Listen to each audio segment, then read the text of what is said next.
Okay. How long is the camp now here standing? Just over 5 months.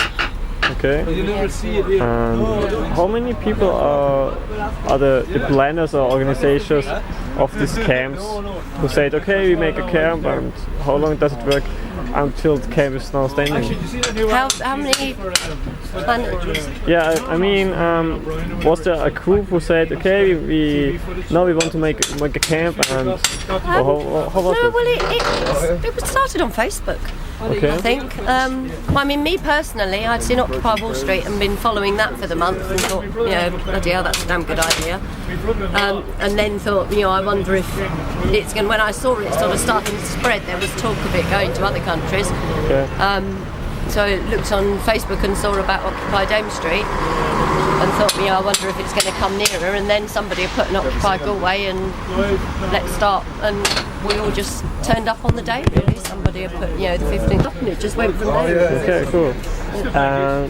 How does it work on Facebook? They are in the middle of European, Austrian and other countries. There are some conflicts on Facebook and between the Occupy people. And how do you manage them? For example, the Occupy Facebook side or whatever. How do you manage them so that cannot be conflicts or any whatever? I'm not sure if you can. I think there's always conflicts. Don't know. I mean, we had a bit of trouble with our Facebook site originally because we didn't know who'd set it up. Somebody had set it up, presumably whoever had suggested this. The problems in Austria and other countries too. Everybody makes a Facebook site for Occupy Austria or for Occupy other countries, and so you have 3, 4, 5 different Occupy sites, and maybe the people build groups, and then the groups react against each other, and then there are some conflicts. At the moment we have some. I think it's really not easy to resolve this conflict. Yes. What we did in the end, because we had the one site we couldn't work out who, and I mean whoever it was posting but wouldn't tell us who they were, wouldn't give anybody else administration. So we just eventually we just sort of bypassed that completely. Ignored that site, and as a group we set up our own sites, and now we all know. We have two Facebook pages. Yes, I have seen it yesterday. One's a closed one that you have to join, so that because we had a lot of idiots posting stupid comments, so we opened a closed group as well for us that we can post stuff and we can discuss it, and we just ignored the one that was set up initially. Okay. We don't you had a conflict with the owner or the owners of the other side? Yeah, whoever was running the site under Occupy Galway when we first started.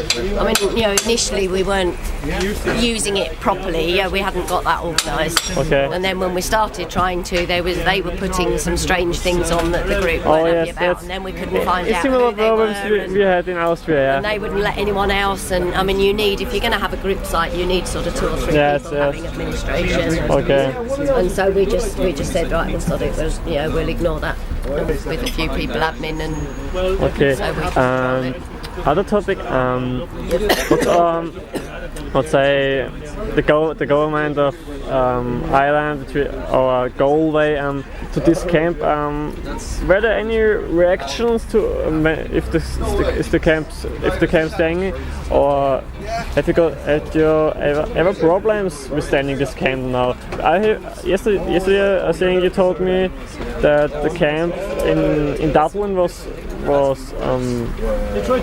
cleared out by the police, and bulldozers, I read in the newspaper. Yes, bulldozers. So have you similar problems here? Had you ever? No. I mean, we've had from the public. It's gradually built to being quite good. I mean, initially there was a lot of confusion. The public didn't know what we were doing because the whole Occupy thing hadn't become. I mean, it was only really Wall Street. Nobody really knew about it, so it was sort of a lot of what the hell are they doing? And we had fairly good support, but you'd get a fair few people saying, what are you doing in the middle of the square and this sort of thing.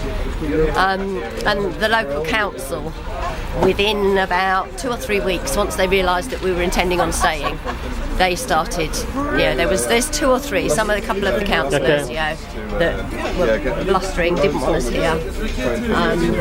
But we've got a few of the local council members that are supporters. And as time's gone on, as people have got used to the idea of Occupy, as they've seen bits on the news and they know what we're here for, and as the whole financial situation and everything else has got worse and has become more and more on the media, there's less and less opposition because nobody can say that we haven't got a reason to be here. It's become more and more where people understand. I mean, now we've got very little opposition really. There's still a couple of councillors, but And I had seen the fences. I talked before I talked with each other about the fences, because the fences are sometimes attracting people. Fence are partly for the public safety, because if you've got tents and lines, and I mean if you had children running in and out, they could hurt themselves.